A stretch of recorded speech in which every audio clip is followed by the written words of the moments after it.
Once upon a time, in the heart of an old forest that had seen better days, there stood a single tree that no human had climbed in years. It wasn't the tallest tree nor had the thickest trunk, but high above the ground, in its highest branch, it held a lantern, not an ordinary lantern made of glass or fire, but one of soft, floating light, warm like a hug and bright like a secret. No one knew where the lantern came from. Some said the wind left it there during a wild storm. Others believed a moonbeam forgot to take it home. But everyone agreed on one thing. The lantern never moved, and it never went out. Far beyond the forest, in a quiet village where days felt the same and the stars rarely peeked out, lived a boy named Theo. Now, Theo wasn't loud or strong or fast, but he noticed things. He noticed how his grandmother's smile faded when she thought no one saw. He noticed how the flowers leaned toward music. He noticed how the moonlight always landed on the same window, like it was knocking.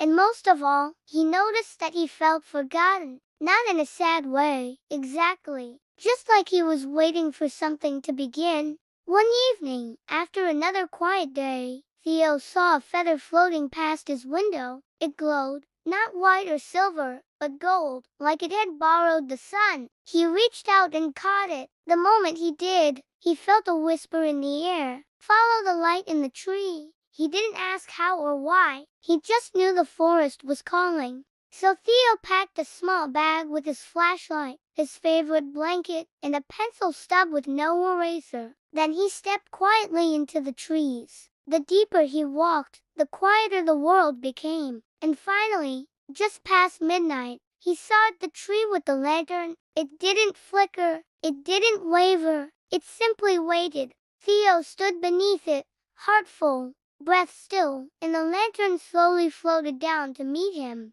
It circled him once, twice, then stopped hovering just in front of his chest. Theo reached out, and the lantern, it entered his hands. It was warm, alive.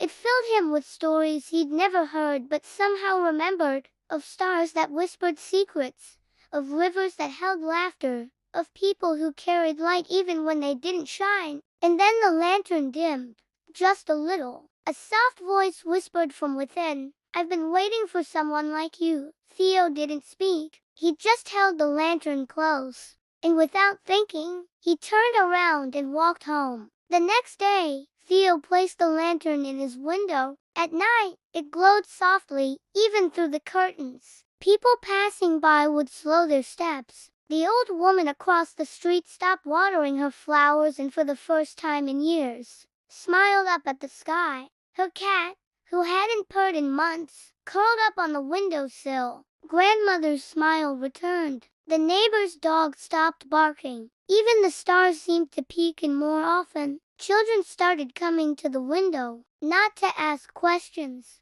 just to sit. Some drew pictures, some told secrets, some said nothing at all. But all of them left a little lighter. And Theo, he had found his something. Not because he was loud, not because he was strong, but because he was exactly who he was. The lantern never returned to the tree. It stayed with Theo, because sometimes the light isn't meant to guide you far away. Sometimes it's meant to help you become the light right where you are. This is the end of the story. And if you want to hear another story, just say the magic word.